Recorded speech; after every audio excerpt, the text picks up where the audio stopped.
I just saw Ghostbusters. It was fine. It was fine. Expert reviewer. I get 1 million subscriptions. Wow. Okay. People are giving the same notes over and over again, and that is basically Kate McKinnon is awesome, the cameos suck, the story is really boring the first half, Chris Hemsworth is funny if you like dumb jokes, and then the last half is really pretty cool, and it is, lots of product placement. It's meh. It's a C. It's a solid C, maybe a C+. So that being said, the only thing different, I can say 2 things different that a lot of people aren't saying about this, and maybe they are, but I haven't heard this yet. I think it could have been fixed by just taking out all of the ad-libbing scenes. There are so many ad-libbing scenes in the first half of the movie, not the second half. The second half, it's like they gave him a script. Here is dialogue.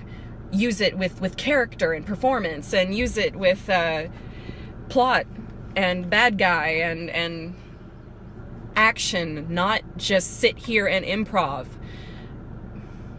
I'm not going to compare this to the original at all. This is, for me, going to be just talking about Ghostbusters alone. 2016. And in the spoiler, I'm going to make a spoiler just to get into specifics of what would have been so easy to change about this to make it work. Because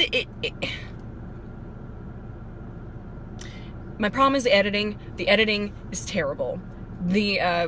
The ratio of let's talk at this level for a few minutes and improv for a little bit, and then here's the script, actual dialogue. You can tell a difference between they just kept the cameras going and they really wanted to show this scene. This is how they directed it. This is how they intended for the scene to go.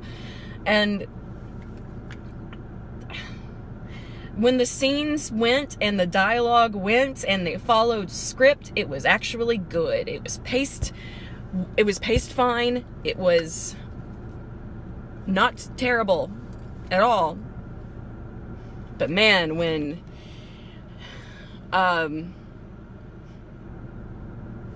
they just are left to ad-lib, and they're funny. These are all funny actresses, and they can ad-lib. But you don't need to in this movie, because you have a story. You have ghosts. You have bad guys. You have purposes. You have a story.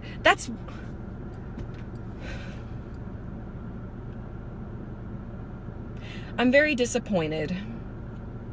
But at the same time, I saw this with a very responsive crowd. It was a large crowd. It was probably the biggest crowd I've seen at most of these premieres, and I have to go on matinees because I work on the weekends and I want to see these with the biggest crowd that I can. Unfortunately for me, that's a matinee. And the opening matinee, sure, but man, this was a good crowd. I have a feeling that it will make enough money to do the sequels, and I think the sequels will be good. I say this because, like I said, when they are given the script and they just do that, it's paced so well. Things come to a grinding halt when it's just a scene of people talking and improving. When they are interacting with the new machinery, like all the new gadgets and stuff, it's hilarious. It's great. We could have kept doing that. This movie didn't want to be Ghostbusters. I said I wasn't going to compare, but now I am. This movie did not want to be Ghostbusters. It wanted to be Bridesmaids with Ghostbusters in it. That's what it was. And it wasn't Bridesmaids. So really, no one should be complaining that if they tried to be Ghostbusters and it wasn't Ghostbusters. They were trying to be Bridesmaids and it wasn't Bridesmaids. I don't need...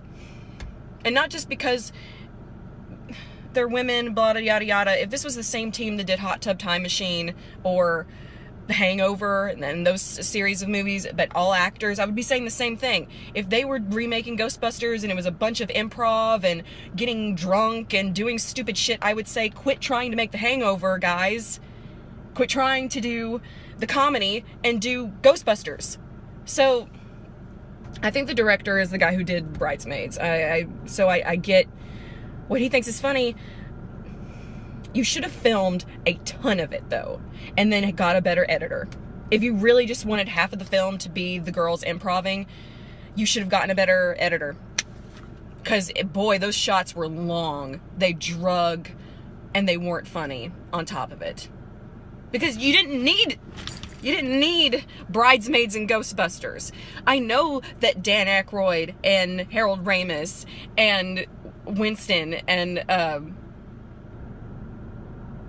Bill Murray were all so funny. I get it. But if they didn't keep, there's too much story to be told. There was a love interest. There was the neighbor that got possessed too, and not only that, but I will get to this in Spoiler Town, and we're gonna go to Spoiler Town soon because it should not have been Bridesmaids. But it is good, and I'm so complainy, but it was fine. It really was. I'm very glad that there is something for little girls to watch that gets them kicked, powered up, makes them feel good. It just sucks that there's so much product placement in it. It sucks that they had to take another franchise to do it. You didn't need to. You could have honestly done this movie and had it turn around and not called Ghostbusters, and it could have been about 4 women discovering normal stuff. You could have had homages. You know how we're tired of spoof movies? We hate spoof movies, but spoof movies used to be good. Spoof movies were Blazing Saddles and hilarious, and we used to love them.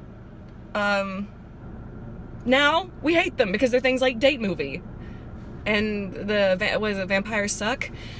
This could have been, take these 4 actresses, give them a Ghostbusters setup. It could have been like another scary movie. It could have revitalized, hopefully not for the worst like Scary Movie did, but it could have revitalized the spoof comedy. There were moments in this movie, people get possessed. It was hilarious. But it didn't let itself go too crazy because, Ghostbusters was kind of held back. Be your own movie. I know that's not what the studio wanted, because the studio obviously gave you a lot of money. Sony's name is all over this thing. Yeah, I'm tired, because this whole thing has been about gender issue. Fanboys versus feminists, and as a feminist and a fangirl, it feels weird being caught in the middle of that conversation. Because I want to like it, yes, because I'm a girl. I want it to be good so badly. And as a fan of Ghostbusters, I want it to be good so badly. And the trailers did look terrible. This is why I hate trailers, you guys. Some of the placing of those jokes that we thought were really kind of in the trailers put in the film were actually funny and got a great reaction from the crowd. It was great. I hate trailers. I hate the internet. Yeah, I'm trying to be on it and starting it. Oh boy. Okay, see. But that's the thing is, never stop saying that you believe these things. I believe women should be given more movies. Just their own product. Their own thing. Let's give it an original title. Bridesmaids worked. It wasn't based off of anything. Let's start giving them more. And if this is successful, it will lead to more. That's good. That's never a bad thing. So, upside is next generation of girls, they're going to get more. And I'm very excited about that. I'm happy. It was worth it. I don't think it pooed on the original Ghostbusters. No more than the sequel. Or the real Ghostbusters, when it became the Slimer years. The second half of the real Ghostbusters was really Slimer heavy, you guys, and it wasn't good. So everything's not perfect. It's like the Teenage Mutant Ninja Turtles. They weren't always perfect. I know you love the 90s cartoon. There were a lot of iterations that sucked. You ever seen Coming Out of Our Shells? Alright, so I'll leave you with this. It's good in the fact that it's worth a ticket price to see it in theaters. It's worth supporting.